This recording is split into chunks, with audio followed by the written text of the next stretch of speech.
Una red neuronal artificial es un sistema de procesamiento de información que tiene propiedades inspiradas en las redes neuronales biológicas, es decir, en el funcionamiento de nuestro cerebro.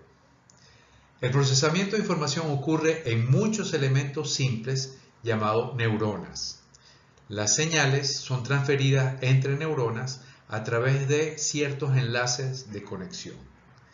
Cada conexión tiene un peso asociado, representado en la sinapsis, y cada neurona aplica una función de activación a su entrada de red. Es decir, suma las entradas con sus pesos respectivos y determina la señal de salida. En función del nivel de esa señal de salida, transmite o no la información.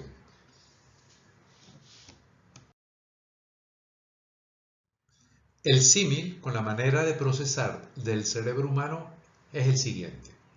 Existen unos estímulos externos que son las variables independientes, llamadas aquí XY, es decir, X1, X2, etcétera, etcétera.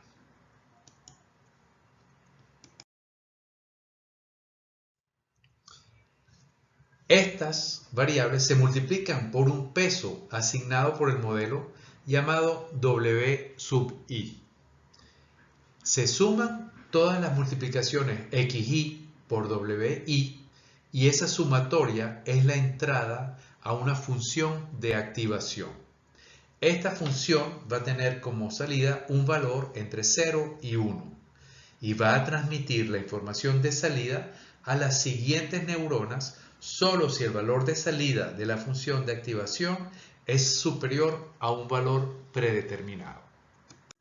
En otras palabras, XY son las variables independientes, no sé, la edad, el nivel socioeconómico, la superficie de la casa, es decir, todas esas variables que hemos visto, que hemos llamado independientes, que explican o que creemos que pueden explicar la variable dependiente, que sería la Y. Esas variables independientes, X sub Y, las vamos a multiplicar por un peso. Que ese peso va a ser la importancia relativa de esa variable en explicar Y, la variable dependiente. Pero ahí las combinamos todos, le damos un peso a cada una de ellas, las sumamos y entran en esta neurona para activar esta función. ¿Okay? Para ser parte de esta función de activación que envía o no la información al siguiente nodo, a la siguiente neurona, en función del valor de la función de activación. ¿Okay? Entonces lo importante es que estamos combinando las variables independientes con un peso, que es la importancia relativa, las sumamos. Si el valor de esa suma es superior a un valor, se envía la información, y si no, no.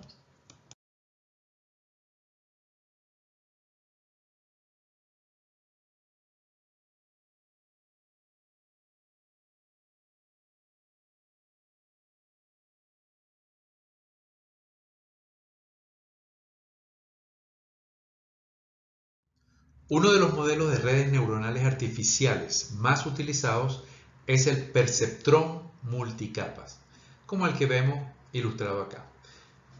Aquí vemos que las variables de entrada, las XY, se combinan no solo en una neurona, como hemos visto hasta ahora, sino que en varias de ellas, ubicadas en la primera capa. Es decir, todas las variables independientes, las amarillas, se combinan en cada neurona, las azulitas, y se les da un peso, se suman, como vimos anteriormente, pero en cada uno de los círculos azules, en cada una de las neuronas. ¿Okay? Y ahí, en cada neurona azul, sale una función Y sub U. Esta primera capa, la capa azul, es la que se denomina capa escondida. Como puede haber varias capas escondidas, esta sería la primera capa escondida, o hidden layer. Puede haber varias capas escondidas según lo requiera la complejidad del modelo. En este gráfico tenemos solo dos, pero en la práctica pudiéramos tener una sola, dos, tres, cuatro, la que justifique el modelo. En la práctica veremos cómo se escoge. Básicamente es en función de la precisión que obtenemos y de evitar un problema de las redes neuronales que es el overfitting o el sobreajuste, que vamos a explicar en láminas posteriores. Pero básicamente nosotros vamos a escoger, vamos a parametrizar el sistema diciéndole cuántas capas queremos. Y eso de nuevo lo va a determinar la precisión que obtenemos al final de este modelo. Bien, como vemos acá, en cada neurona de la capa escondida se combinan a su vez los resultados de las neuronas anteriores, tal como lo describimos en la lámina anterior. Luego se repite este proceso en cada neurona de la capa escondida hasta llegar a la capa de salida y llegar hasta el resultado final. El resultado del modelo, esta predicción, se compara con el valor real.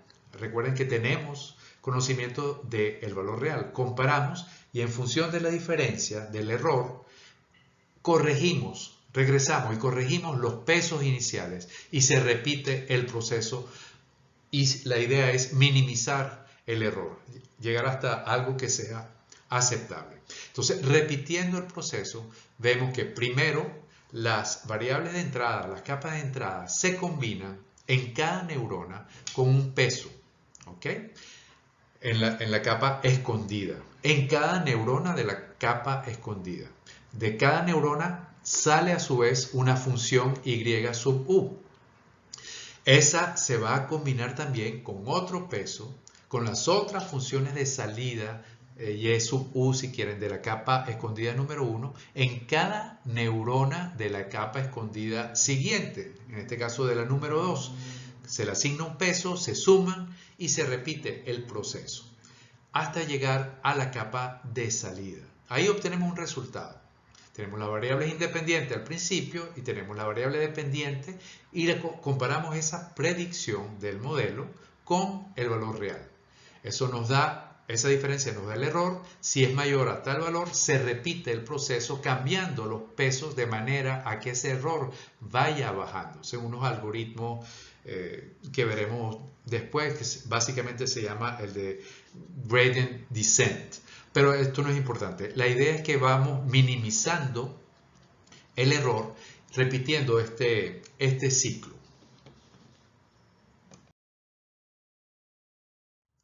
Mientras más capas ocultas agregamos, menor es el error. Es decir, la diferencia entre el modelo y la realidad. Sin embargo, podemos incurrir en el problema antes mencionado de sobreajuste o overfitting en inglés. Veamos qué significa esto.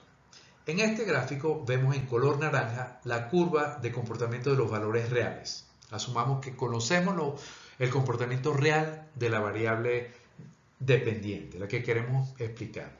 Los puntos azules son los datos que tenemos, lo que hemos medido, ¿okay? Y son los que le damos al modelo. El modelo ilustrado corresponde a un modelo de red neuronal con una sola capa oculta. ¿Okay? El modelo es la línea azul, en este caso es una recta. ¿Okay? Bien, si agregamos más capas, como en este caso, aquí tenemos un modelo de 4 capas ocultas y vemos que el modelo se acerca más, es mucho más preciso que el anterior. El anterior era una recta y bueno, era más o menos nada más, ¿ok? No pasaba muy cerca de todos los puntos, pero era lo mejor que teníamos. Agregamos más capas, aquí 4 capas, y vemos que mejora muchísimo el modelo. Entonces agreguemos más capas. Veamos este último modelo que tiene 15 capas ocultas. Vemos que la curva del modelo pasa prácticamente por todos los puntos observados, por lo tanto con un error mínimo. Pero veamos cómo se compara con la curva naranja, es decir, con los datos reales, que no tiene ruido o errores de medición. Como vemos, este modelo no predeciría muy bien a los puntos que sean distintos a los observados, ya que en realidad estamos modelando inclusive el ruido. Esto es lo que se llama el sobreajuste. estamos modelando no solo el comportamiento de la variable, sino hasta los ruidos, hasta los errores de medición.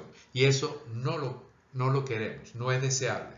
Hay que determinar, por lo tanto, el número de capas escondidas óptimo. Y esto se realiza evaluando el modelo con datos no utilizados para el aprendizaje, es decir, con los datos reservados para el test. Entonces, creamos nuestro modelo con una capa, dos capas, tres capas y lo comparamos, es decir, lo aplicamos a la data reservada para el test que nunca fue vista por el modelo, es decir, nunca fueron tomados en consideración para la construcción del modelo. Entonces, ahí vamos a ver qué tan bueno es este modelo para predecir datos nuevos. Y eso es lo que nos interesa. Entonces, ahí vamos a ver si es el de una capa, el de dos capas, tres capas, etcétera, etcétera, que optimiza, que es el mejor. Esa es la única manera de hacerlo. La principal ventaja de las redes neuronales artificiales es que es un algoritmo muy poderoso. Es decir, nos permite aproximar prácticamente cualquier función, agregando más capas y más capas. Y funciones muy complicadas, no solo lineales. Es robusto frente a muchas clases de atributos y de entrada, cualquier tipo de variable de entrada. Es flexible, podemos adecuar los parámetros para que se acerque más al resultado final. El desempeño es excelente en casos sobre todo no lineales. En casos complicados, este es un excelente sistema. En contrapartida, las desventajas de este sistema tienen que ver sobre todo con la interpretación. Es un algoritmo muy complejo. Su interpretación es prácticamente imposible. Es una caja negra. Sabemos que funciona, pero no sabemos cómo. Por esto se utiliza cuando es más importante tener un resultado lo más exacto posible que la interpretación del modelo. Por ejemplo, en caso de una falla de equipo crítico, no nos importa entender por qué el modelo está diciendo que tenemos que parar o tenemos que hacer mantenimiento. Nos interesa evitar accidentes. Entonces no es importante o no es tan importante entender el por qué estamos haciendo esta predicción, sino que sea lo más acertada posible. Comparado con, por ejemplo, los árboles de clasificación, es prácticamente lo contrario. Un árbol de clasificación es muy fácil interpretar por qué este cliente lo estamos colocando en esta categoría, fraude o no fraude, compra o no compra, porque tiene tal valor en la variable independiente, es hombre, gana más de tanto, etcétera, etcétera. En el caso de las redes neuronales, si recordamos cómo se combinaron todas esas variables independientes con unos pesos, con una sigmoide, a veces transmite, a veces no, se suman, es prácticamente imposible. Es imposible entender el modelo. Sabemos que funciona de nuevo, pero no sabemos por qué o no sabemos cómo.